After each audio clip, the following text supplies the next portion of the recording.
Hey everybody, hello. As I am getting in here and trying to just remember where I have this, like where the new mic is and everything. What's up? What's going on? We are here for Beyond the Gates. It's the countdown to Beyond the Gates premiere. It is premiering on Monday. I just want to go over a few things with y'all.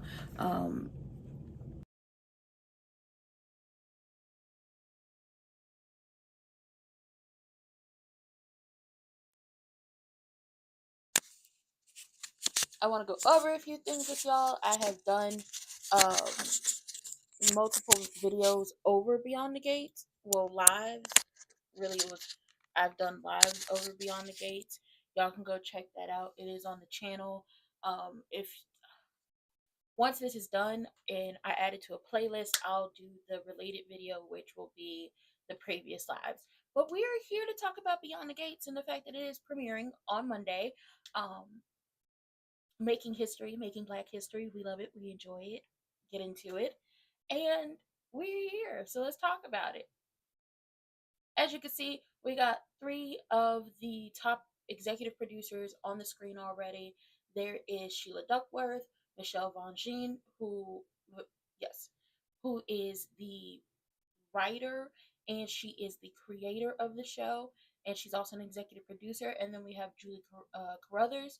She's also an executive producer of the show. I have my notes, so once I get to them, we can really get into it. Okay, so the girls are here. Get into it. Get into the girls. And I gotta read this. So this show, Beyond the Gates, if you don't know, is the first Black soap opera in 35 years to premiere on network TV. It is the first soap opera in about 26, 27 years to premiere on network television. It's been that long. And it is the first time in 15 years Procter and Gamble, who coined the phrase soap opera because they make soap, they make detergent, they make all these different products, and they started, shows like As the World Turns and Guiding Light. They started those on radio and then eventually transitioned them to television in the 50s. So this is the first time in 15 years that Procter and Gamble, after As the World Turns and Guiding Light ended, are making their return back to soap operas, which honestly is not a bad thing. Okay, shout out to the soap operas. We love it. We love to see it. This is also a project that is not only co-produced by Procter and Gamble, but also the NAACP, because we are telling the stories of multi-generational Black people. Black people are not a monolith. We don't just have one story. We are not just one person. We don't all just come from the same background. Everybody has a story to tell. Everybody's story might be is different, might be similarities in some way, but we are here, and also being co-produced by CBS. So we're making history. The show is making. I say we're making history because I'm going to love this show no matter what. I'm going to be reviewing it. I'm going to be recapping it. I'm pretty sure I'm going to be doing a live watch along for it at 1 o'clock. I will be here. We will be here. Okay, I'm gonna have to do a couple wardrobe changes. Probably switch up the hair. Maybe be in my in a cute little dress. Could have a libation or two because it's the premiere. You gotta dress up for the premiere, right? Hi, Harold. Hi. You got to dress up for the premiere, right? I think I'm going to dress up for the premiere of the show, and then I'm going to be down here live watching it, and then I'm going to come back and give y'all like a YouTube short of my review and everything, but I'm going to be dressed up for it. I will. I will. I'll be dressed up for it. Stop playing with me. I will be dressed up for it. So, we're making history with the show. First time in 35 years, a Black soap opera is premiering on network television. First time in 26, 27, because Passions was the last one. That was 1999 for a soap opera to premiere on network television. Okay? 15 years. 15 years. It's been 15 years since Procter and Gamble have been in the soap opera game. So now they up in here. In there like swimwear. They're back. They're back to do soap operas. They are. Because they coined the term soap opera. I had to reiterate that for the folks in the back. And then the NAACP. I'm not sure if this is like really the first time that they're going to be producing, but they're producing. So the NAACP is in here as well. And we're telling our stories. We're telling the stories of the wealthy Black folks that are possibly all over the world, but we're specifying it and we're going to boil it down to that DMV area. And we know it's a lot of wealthy black folks in the DMV area. Real Housewives of Potomac. Hello, okay? We know this. So we're getting these stories. We love it. We're going to enjoy it. We're going to be here live to what? Watch it. I like this dark lip on me. I do. I know I'm just like, I just like the dark lip. Anyway, so we're making history.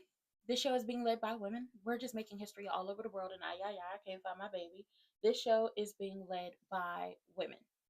You have Sheila Duckworth, you have Michelle Von Jean, you have Julie Carruthers, um, or a couple other female executive producers. Of executive producers on the show, there are 8 that I saw so far, and of the 8, 5 are women, which is 62.5% of the executive producers are women. So the girls are running things. And we love to see it because, you know, women, we get shit done. Okay? We get shit done. We get it done.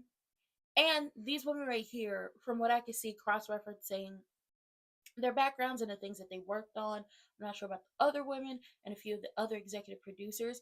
A lot of these like executive producers and writers have worked together before on other soap operas, other projects. So this isn't like, oh, we don't know how each other work, like we don't know each other's works, we don't know if we will get along in the, you know, producing realm or the writing realm or directing realm.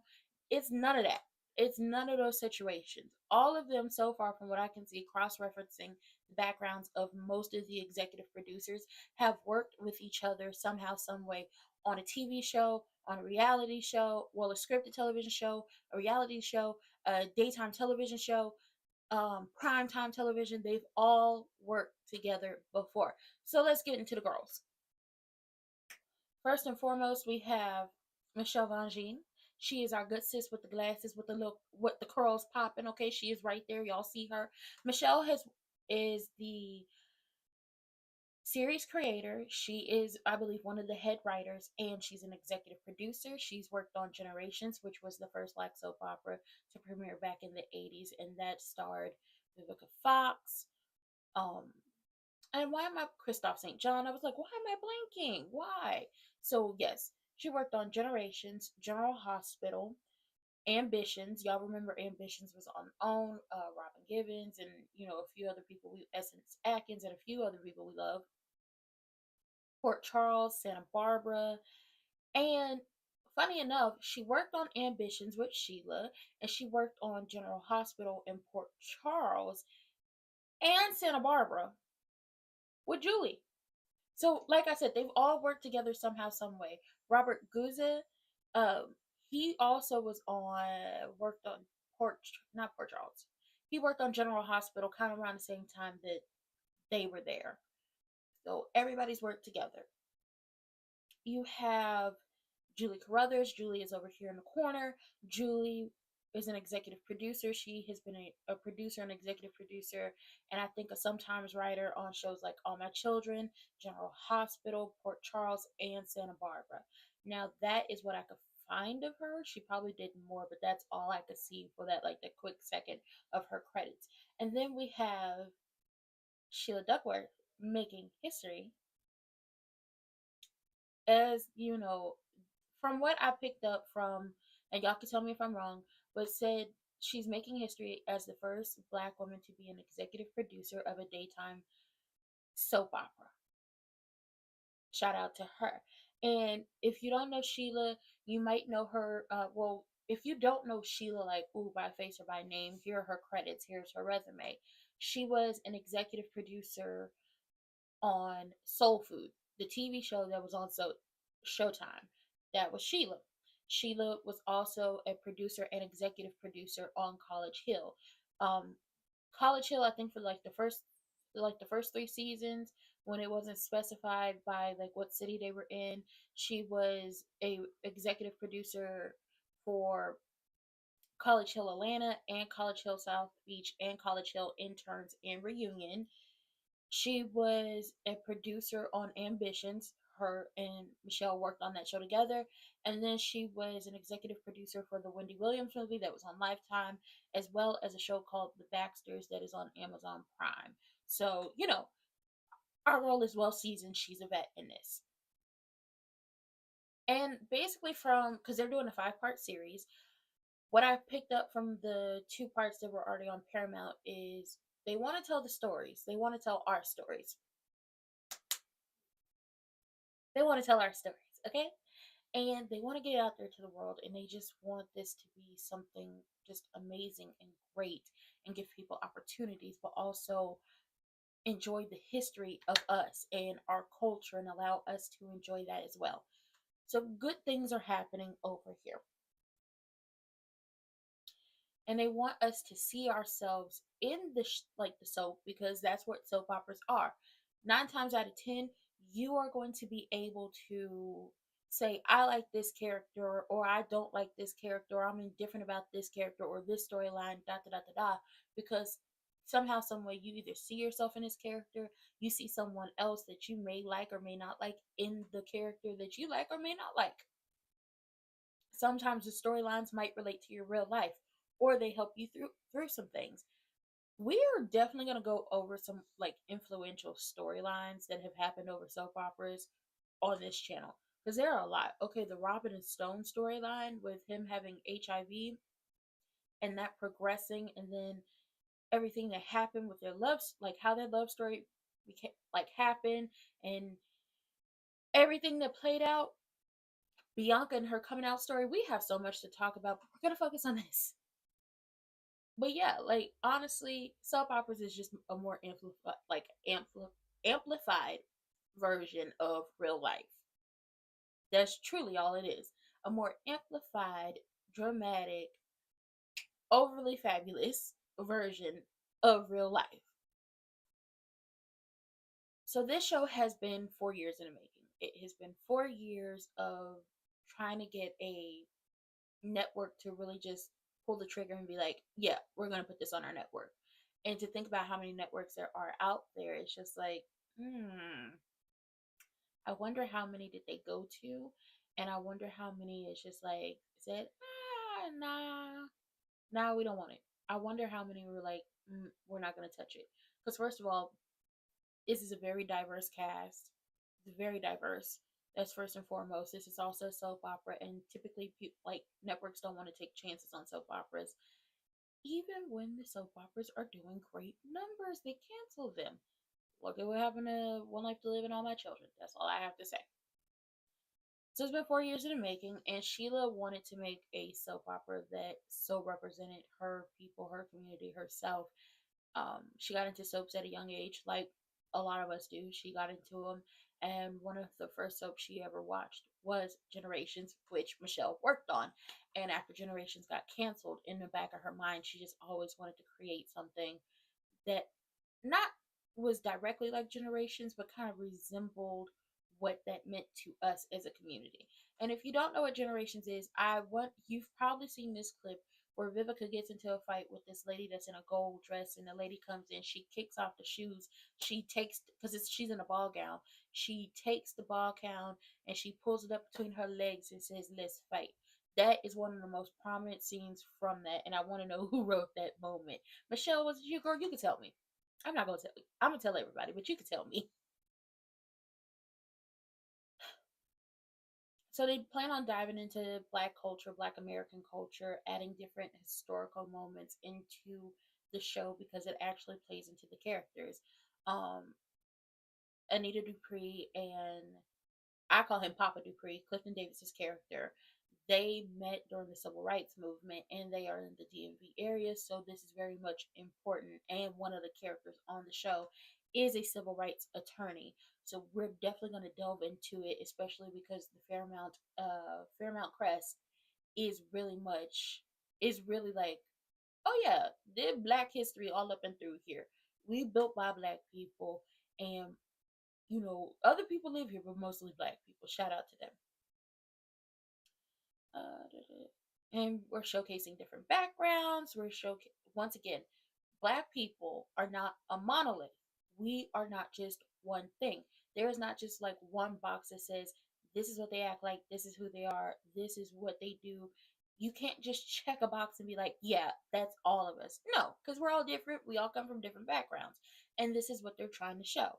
I talked about Procter and Gamble. So they do have a 5-part series, and it's a behind the scenes series showing you everything that's going on backstage, like the fact that the department heads for um, hair and makeup, costume design, glam.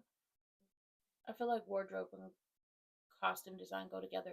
Like all of these, most of the departments are run by black women, and the heads are black women. And based on the behind the scenes, a lot of the people doing hair and makeup, wardrobe, some camera operators, and things like that, the producers are black people. So we have to enjoy it. Everybody's working, everybody's having a good time. Um, I did not get to watch the fashion one today because by the time I got finished watching the first two, it had already went off TV, so I'll have to watch it on Paramount, and y'all can too. This is not a promo.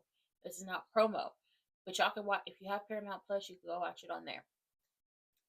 So they also have this giant ass wig closet. And I likes to play in a wig. And these ain't no shake and goes. I feel like these is all human hair and the wigs look amazing. Like Tamara Tootie, you can't tell me that that wasn't her hair. Cause it's gray, but it's silky. It looks so good. I'm like, that ain't no wig, girl. That's your hair. And then it's like, oh no, that's not her hair because in real life, I believe she has locks. Oh, y'all gotta stop playing with me. Y'all gotta stop playing with me. The wig closet, from what I saw, like very quick, amazing. I was like, is that the budget? It's like half the budget going to the wig closet. I feel like half the budget is going to the wig closet. Y'all could tell me. So at this point in time, there's full court press. They are doing press. They're on a press tour right now because, like I said, the show premieres Monday, 1 p.m. Central Standard Time, 2 p.m. Eastern Standard Time, and 11 a.m. Pacific Standard Time. I do good to know those three. I don't know nothing else. That's all I can tell you. Okay, check your local listings. And if you want to see the cast do interviews, you can find Tamara Tooney on the Late Show with Stephen Colbert, Clifton Davis, and is it Daphne Duplay? No, I think it's Clifton Davis and Carla Mosley will be on After Midnight with Taylor Tomlinson. Um, I'm not sure which cast members are going to be on the Sherry Shepherd Show and Good Morning America, but you can find them over there as well. We're doing press. We're integrating social media. They're really integrating social media as well, doing memes, using sounds. It's like, oh my god, y'all understand it. Y'all are promoting. We enjoy it. We're getting into it. All you other soap operas, take notes. And it's in the sense of start booking your people. Yes.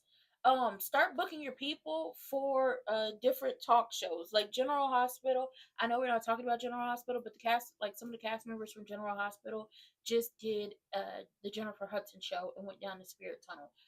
Also, y'all gotta book them. Like you gotta book the cast of Beyond the Gates on the Jennifer Hudson show, just so I can see them go down the Spirit Tunnel, or book them again if they haven't, if they've already been there. But other soap operas, I feel like General Hospital is starting to get into it. Lean into the social media, create the memes, get y'all somebody great on y'all team.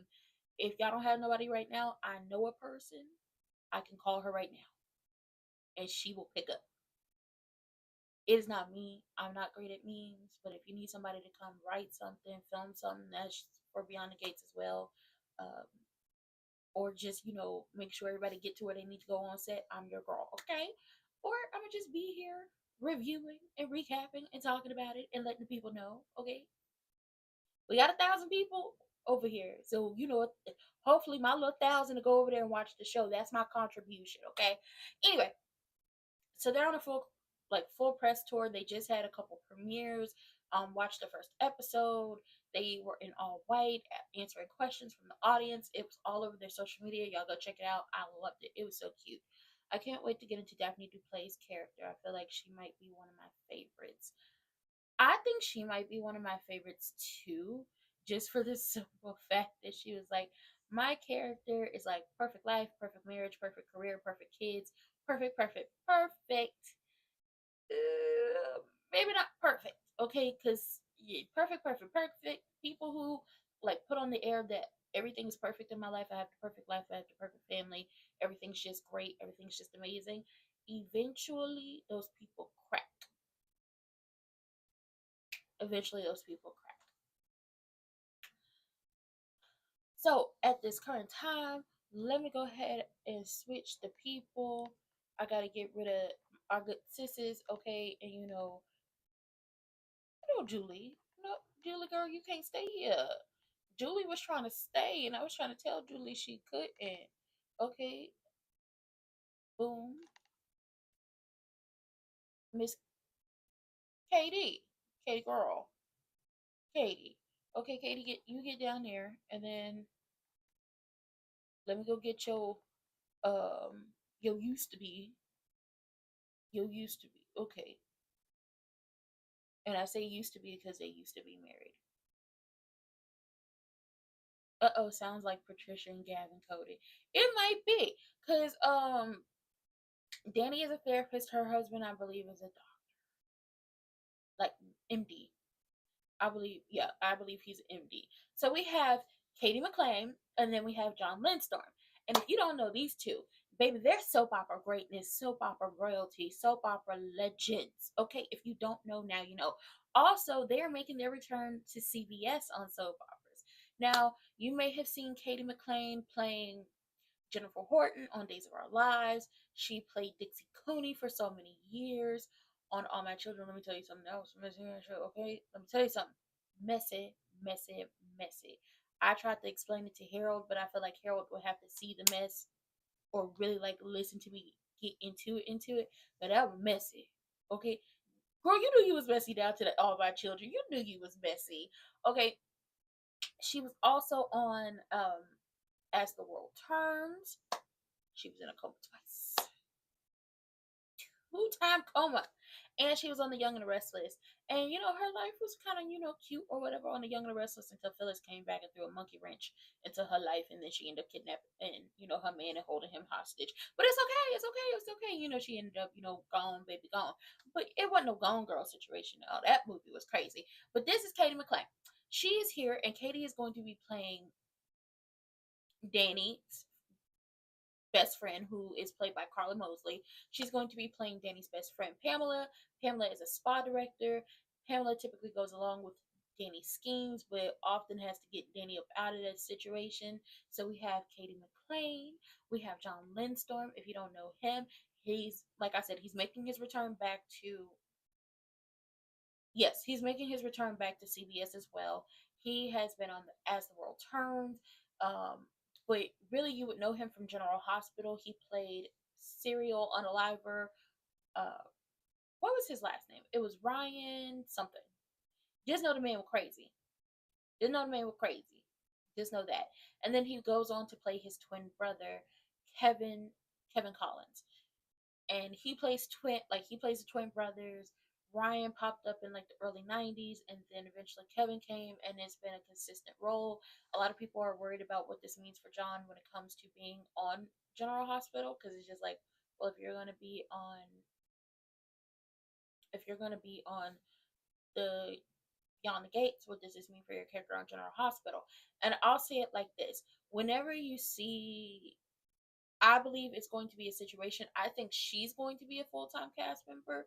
Maybe, maybe not. She might be a recurring, and I think he's also a recurring character too. Which, since he's recurring, that doesn't mess with his situation over there on General Hospital, because the guy who plays Ned Quartermain on General Hospital is also Justin on Days of Our Lives. And I know Days of Our Lives films are like weeks and months and almost like a year ahead of schedule, but he's on both soap operas at the same time without a problem. So I feel like that is what's happening with John Lindstorm. Now, John Lindstorm, he says his character is an entrepreneur. Okay, he owns a casino. Okay, shout out to the casinos. He owns a casino, but we call it casino over here. He owns a casino. He is not a man you want to owe money to. He do not play about them debts, while other people come be like, run me my money, or I'm gonna just start taking, stuff I think is worth something up in here until I get my stuff. Give me your grandmama ring, give me the earrings, the necklace, all that stuff. No, baby. He said he liked the hands. He likes the hands. That's what he said his character Joey Armstrong likes to do. And I was like, I don't want no beef with Joey Armstrong because Joey seemed like he not all the way there. He might be a few French fries short of a Happy Meal. That's all I'm saying. And you know what? John said this, and I appreciate it. John was like, "This soap opera is needed. This is needed in this time, and it's needed. And let's be clear on something. It's so diverse and it's so amazing. His words, not mine." And he says that he's a minority on this show and he loves it, okay? He loves being able to actually learn from us. And I think the situation is you're learning from us without really like trying to prod and get us to teach you. That's the thing that I picked up from it. It's like I'm learning, from the different experiences, especially with the writing and the characters and also the cast members. I'm learning things that I would have never learned before, me being who I am, his words. And I think this also helps, some of the cast because it's just like we don't want to have to teach you all the time. We don't want you to keep begging us to teach you. So just learn from watching, and that's what he's doing. So he says, "I'm a minority over here, and it's a great time. I love it." And it's like, shout out to John. Also, this is like I want to say because they have 20 main cast members under contract, and then they have 20 recurring cast members. So altogether, it's like 40 characters on screen with the possibility of adding more. And then you have the background players, the day players, the extras, whatever you want to call them. You have them on set as well. I believe, and it's a good mixture. It's not just like, oh, it's only, Black people, African American people. You obviously have, Caucasian people. You have, I believe I saw an Asian woman as in the previews and a promo for the show. And, some of the Latinx cousins are up there as well. So it's very diverse. Okay. It's given DEI. Okay, that's what it given, and it's gonna make some people upset, but it's okay because us soap opera fans, we run deep, we run strong, and we go for we play the long game over here. Okay, quit playing with us. We play the long game with our shows. Do you know how upset we were when Passions and As the World Turns and Guiding Light, All My Children, and One Life to Live got canceled? Girl, Child, you would have thought somebody took your baby, took your husband, and burned down your house all at the same time while doing a Watusi on your mama and your grandma grave and called you a bald headed scallywag with no hair in the back. That's how bad everybody felt when all the soap operas started to get canceled. Now we back and we got something new to sink our teeth into on top of what's already here. We gonna have us some fun. I also think this is the first time in 15 years that CBS has had more than two soap operas on its network. At this time, NBC will no because Days of Our Lives is on Peacock, um, but it's still NBC. And then General Hospital only is the only one on ABC. Child, y'all got to do better, okay? Y'all got to do better. Anyway, we are going to see some guest appearances from, and wait for it, Karen Hugo, the grand dame of Real Housewives of Potomac. I said for Karen, this makes sense.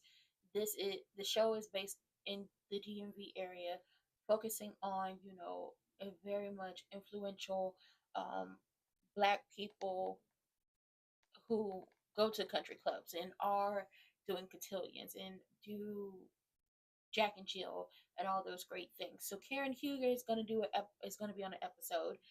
Dr. Contessa Metcalf is scheduled to be on an episode. Now, what episode is she going to be on? I'm not sure, but she is on the IMDb. She is listed. Tara Jolie from Little Women LA, she is also listed on their IMDb of characters and cast, as well as Abby Lee Miller from Dance Moms, Nina Parker. We know Nina Parker, and Michelle Visage. Okay, so there are a lot of people going to be popping up as of late, and I'm not sure what their characters are supposed to be, but we've seen Karen being used for promo, and she's been used in a meme, and you can hear Karen saying, welcome to the Fairmount Crest." Okay, get into it, and that is after Haley. So let's get into that. So Haley is the character. If y'all haven't seen a promo, I did not. Oh shoot, John trying to stay here. We ain't into that, John. I don't know if y'all have seen the promo. I didn't want to use the video just in case something happened. I don't want to get any copyright. So if y'all haven't seen the promo for it, there's this really pretty black lady who walks into this really pristine, like, lounge type area, and this is the Fairmount Crest country club. And she walks in and she's in her leopard print and she looked good. Okay, I was like, I want that coat.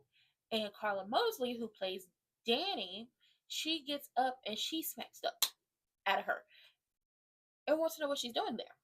And this is when Karen says, welcome to the Fairmount Crest. Okay, welcome, enjoy it. This is what you got to look forward to. Hello, hey Jaden, hello, hello, hello. Yes, hello. So Haley is that lady. She is Bill. Like I said, if you want to break down of the characters, because it's more like a countdown, this is more of just like what's up to date. If you want to if you want to break down of the characters, I did a video about it. I did a live. Go check that out. I can drop the link in the chat. I'll drop it after this. Haley and Bill are getting married. They're engaged, but Bill was married to Danny. That is, boom, we got them. Okay.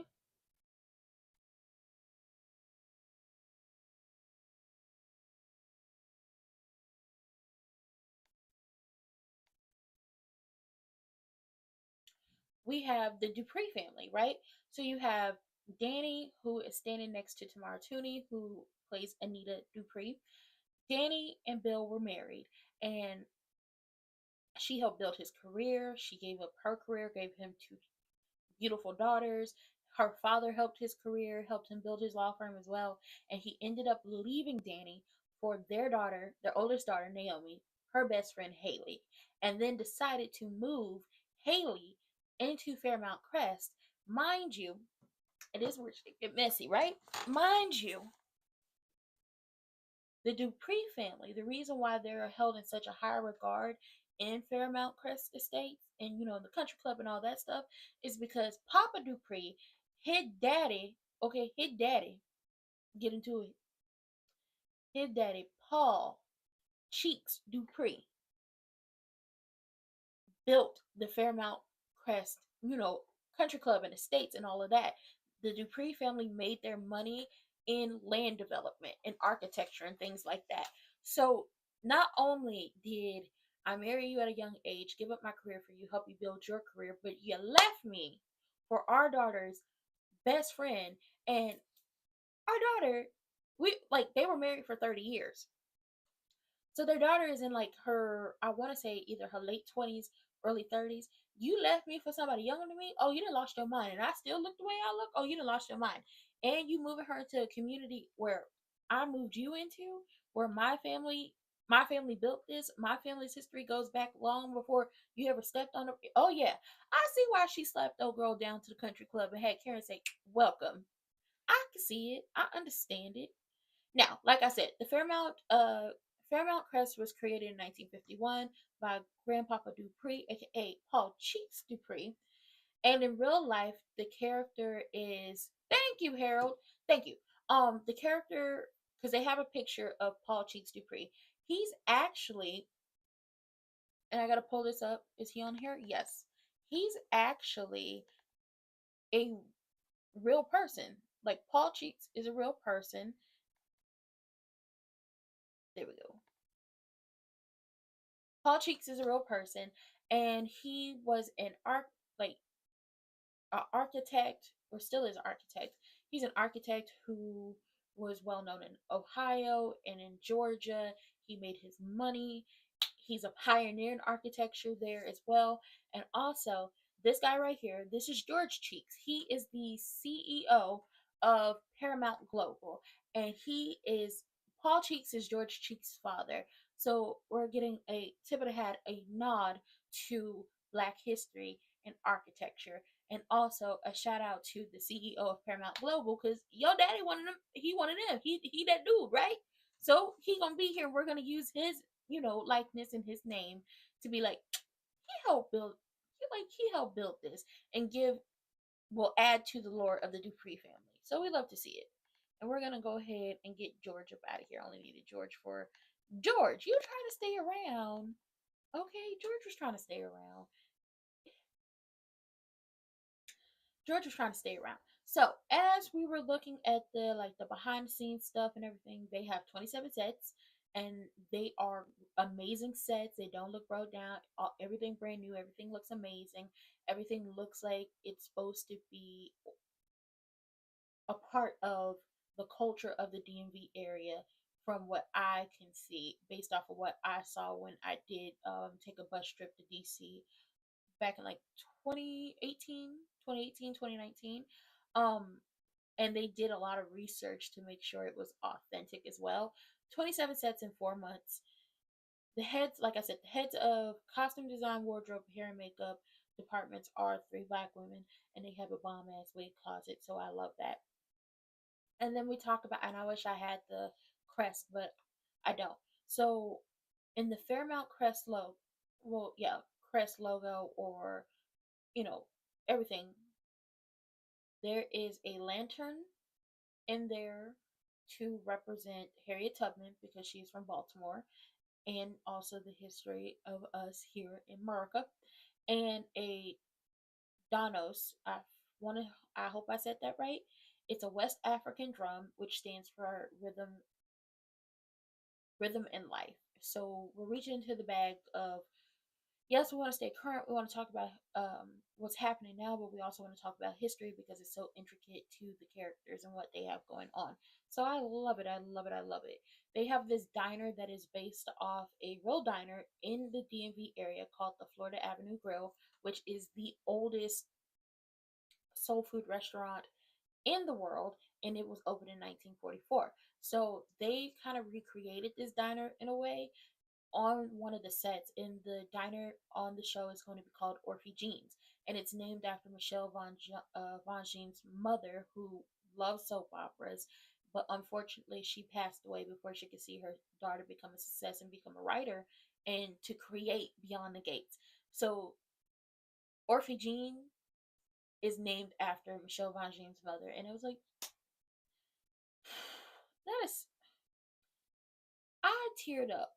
I got a little misty because I was like, honestly, that is a touching tribute to your mother and a way to just be like, Mama gonna be here with me every time we get on set and we got to film at Orphy Jeans. I'ma just feel her, her presence, and just know your baby girl did it.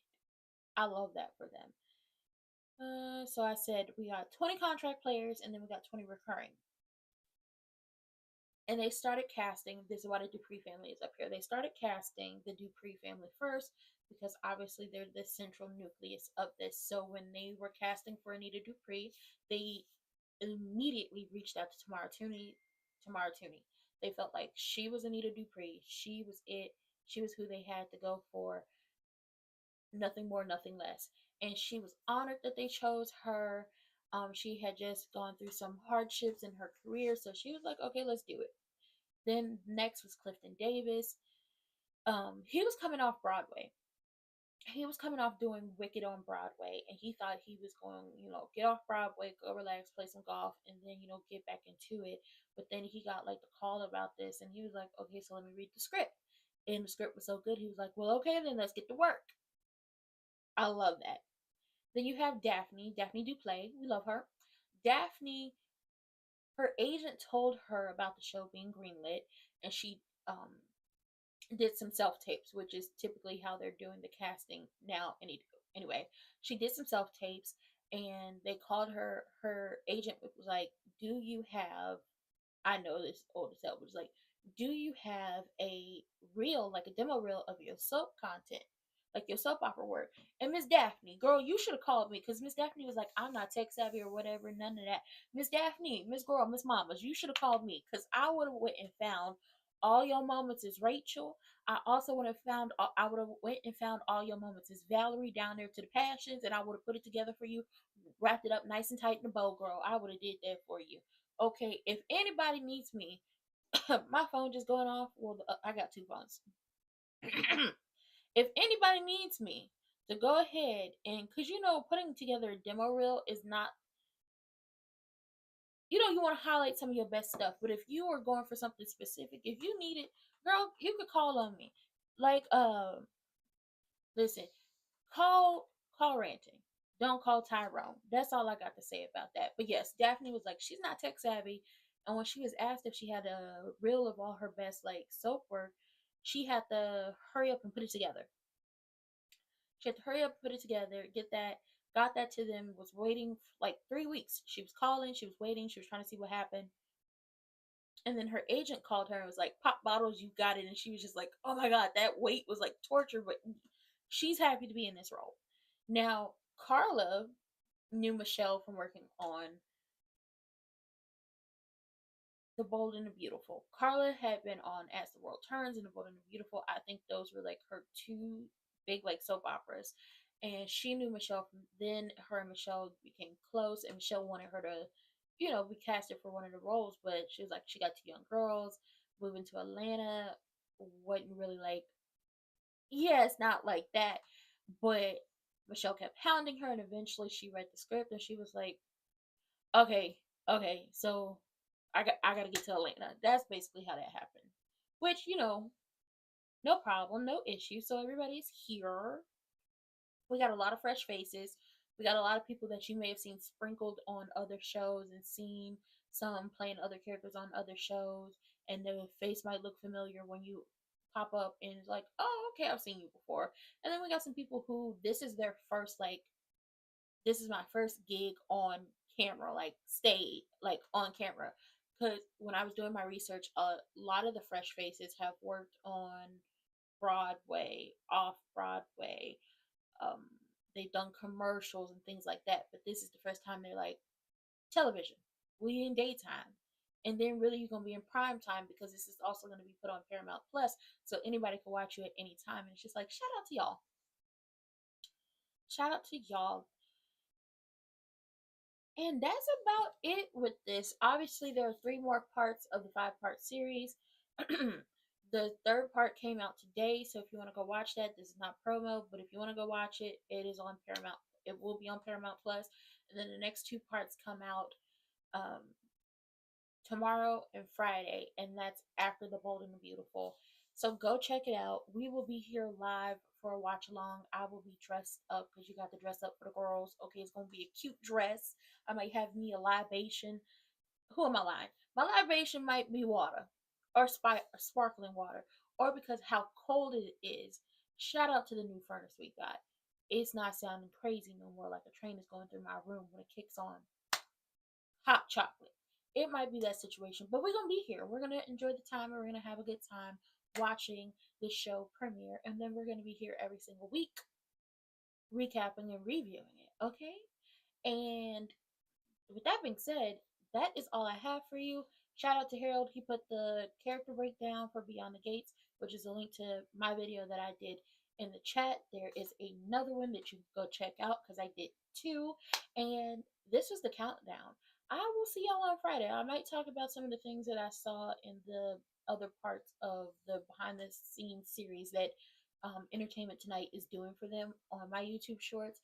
Go check out my YouTube shorts. We will be back here on Friday live for Friday Night SmackDown, and because I'm my only employee, and it was cold as hell yesterday because the furnace went out over here, but it's okay. We got a new one. Everything's amazing.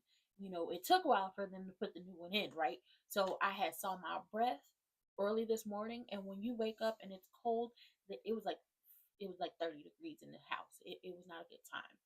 It was not a good time whatsoever. But we got the furnace. We got a new one. There was a lot of stuff I was going to do yesterday, but it was too damn cold, and then I couldn't really do anything today, except for this. So up until now, because they were fixing it and it was a lot of clanging and banging, I'm glad that I at least got to film my recap. Well, it's voice only of Sisters for the 2 weeks that I was behind, even though it was supposed to be more in depth. But I was trying to shut my alarm off and deleted my notes. So just be looking out for a lot of this stuff. And with that being said, as my only employee, I got a lot of work to do. But I will be back to see y'all live on Friday. And then we will be back on Monday for Married to Medicine, Beyond the Gates, and Monday Night Raw. Okay,